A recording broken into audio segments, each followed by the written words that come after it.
சிவாய் நம. ஆன்மீக அன்பர்கள் அனைவருக்கும் அன்பு வணக்கம்.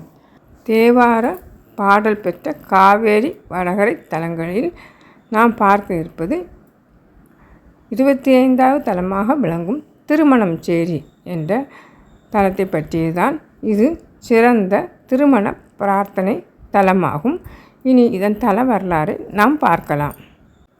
ஒருமுறை கைலாயத்தில் உமாதேவி சிவபெருமானை வணங்கி மற்றொரு முறை சிவபெருமானை பூ உலகில் மணந்து கொள்ள வேண்டும் என்ற தனது விருப்பத்தை தெரிவித்தார். சிவபெருமானும் கருணை கொண்டு அவ்வாறே வாக்களித்தார். ஆனால் சிறிது காலம் தாமதம் ஆனதால் உமாதேவி சற்று அலட்சியமாக நடக்க, அதனால் சிவபெருமான் சினம் கொண்டு உமாதேவியாரை பூ உலகில் பசுவாகி வாழ கட்டளையிட்டார். பசு உருக்கொண்ட உமாதேவி தன் செயல் நினைத்து வருந்தி சிவனிடம் சாப விமோசனம் கேட்க, தக்க சமயம் வரும்போது தோன்றி தான் உன்னை மறந்து கொள்வேன் என்று வாக்களித்தார். உமாதேவியுடன் திருமகள், கலைமகள், இந்திராணி ஆகியோரும் பசு உருக்கொண்டு பூ உலகில் உலவி வந்தனர். திருமால் பசு மேய்ப்பவராகவும் உருவெடுத்து அப்பசுக்களை பராமரித்து வந்தார். அம்பிகை உமாதேவி பொழிந்த பாலால் திருமேனி குளிரப்பெற்ற சிவபெருமான் அம்பிகைக்கு சுய உருவம் கொடுத்து அருளினார். சுய உருவம் பெற்ற உமாதேவி பரத முனிவரிடம் வளர்ந்து வரும் வேளையில் அம்பிகை விரும்பியவாறு திருமணம் புரிந்து கொள்ள சிவபெருமான் தீர்மானித்தார். பரத மகரிஷி நடத்திய யாக வேள்வி குண்டத்தில் சிவபெருமான் தோன்றி பசு உருவில் இருந்த உமாதேவிக்கு சுய உருவம் கொடுத்து இத்தலத்தில் திருமணம் புரிந்து கொண்டார் என்று தல வரலாறு கூறுகிறது. சிவபெருமான் உமாதேவி திருமணம் நடைபெற்ற இத்தலம் திருமணஞ்சேரி என்ற பெயரும் பெற்றது.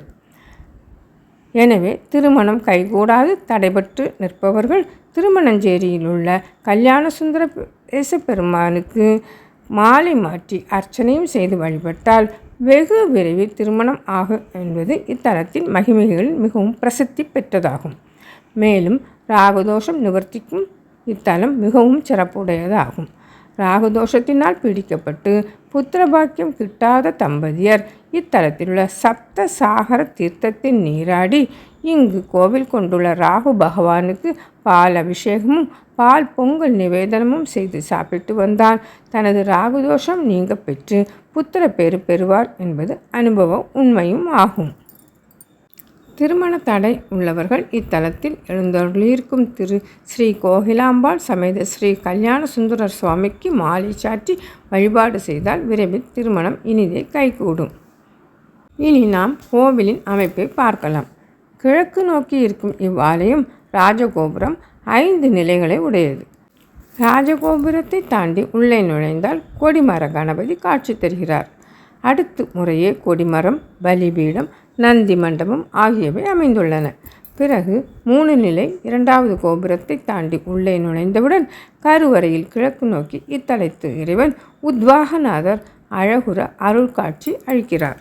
கருவறையின் முன்மண்டபத்தில் வலதுபுறம் தெற்கு நோக்கியவாறு இத்தலத்து இறைவி கோகிலாம்பாள் அமர்ந்த நிலையில் திருமண பெண் போன்றே அருள் காட்சி அளிக்கிறார்.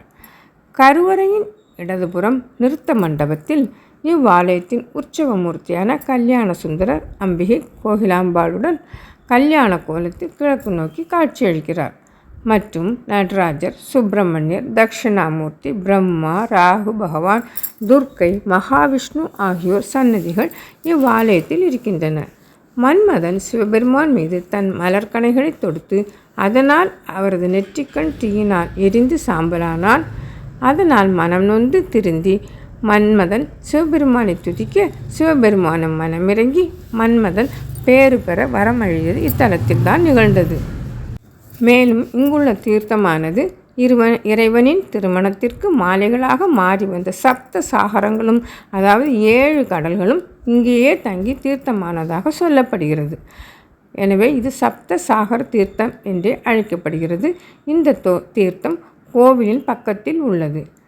சோழ மன்னன் கண்டார் ஆதித்யனின் மனைவியான செம்பியன் மாதேவியால் இந்த ஆலயம் திருப்பணி செய்யப்பட்டது என்று இந்த ஆலயத்தில் உள்ள கல்வெட்டுகளில் இருந்து தெரிய வருகிறது. இத்தலத்தில் இருந்து சுமார் 2 கிலோமீட்டர் தொலைவில் உள்ள திருவேள்விக்குடி என்ற தலத்தில் தான் சிவபெருமான் உமாதேவி திருமணத்திற்கான வேள்விகள், யாகம் மற்றும் இதர கல்யாண சடங்குகள் நடைபெற்றன என்று நாம் திருவேள்விக்குடி தல வரலாற்றில் பார்த்திருக்கிறோம். இத்தலமானது மயிலாடுதுறை கும்பகோணம் சாலை வழியில் உள்ள குற்றாலம் என்ற ஊரிலிருந்து சுமார் 6 கிலோமீட்டர் தொலைவில் திருமணச்சேரி இருக்கிறது. இங்குள்ள இறைவன் திருப்பெயர் அருள் வள்ளல் நாயகர், உத்வாக நாதசுவாமி, கல்யாண சுந்தரேஸ்வரர் என்பதாகும். இறைவியாரின் திருப்பெயர் கோகிலாம்பாள், யாழின் மென்மொழி அம்மை என்பதாகும். இத்தலத்திற்கு திருஞான சம்பந்தர் அப்பரும் பதிகங்கள் பாடியுள்ளார்கள். இங்கு சித்திரை மாதம் திருக்கல்யாண உற்சவம் வருடந்தோறும் சித்திரை மாதம் பூச நட்சத்திரத்தில் ஈசன் திருக்கல்யாண மகோற்சவம் 3 தினங்கள் வெகு விமர்சையாகவும் கோலாகலமாகவும் கொண்டாடப்பட்டு வருகிறது. இந்நாட்களில் ஊரே மணக்கோலத்துடன் காட்சி தரும். மேலும் சிவனும் பார்வதியும் கைகோர்த்தபடி திருமண கோலத்தில் அருள் பாலிப்பது இத்தலத்தின் தனி சிறப்பாகும். இத்தலத்தில் வீற்றிருக்கும் மூலவர் உத்வாகநாத சுவாமியை வணங்குவோர்களுக்கு துயரம் நீங்கி மன அமைதி கிடைக்கும். மேலும் வேலைவாய்ப்பு, தொழில் விருத்தி, உத்தியோக உயர்வு ஆகியவற்றிற்காகவும் இங்கு பிரார்த்தனை செய்தால் சுவாமி பக்தர்களது வேண்டுதல்களை நிச்சயம் நிறைவேற்றி கொடுப்பார் என்பது நம்பிக்கையாகும். எனவே இத்தனை சிறப்புமிக்க இத்தலத்தை நாமும் தரிசனம் செய்து உத்வாகநாதரின் அருள் பெறுவோமாக. இனி அடுத்த வாரம் மற்றொரு தேவார பாடல் பெற்ற தலத்தை நாம் தரிசனம் செய்யலாம். திருச்சிற்றம்பலம். பட்டனற்றியர் பாய்புலி தோலினர், பட்டனற்றியர் பாய்புலி தோலினர், நட்டனில்ந்து நவில்பவர் நாள்தோறும் சிட்டர் வாழ்த்திருவார் மணம் சேரியம், வட்டவார் சடையார் வண்ணம் வாழ்த்துமே. திருச்சிற்றம்பலம்.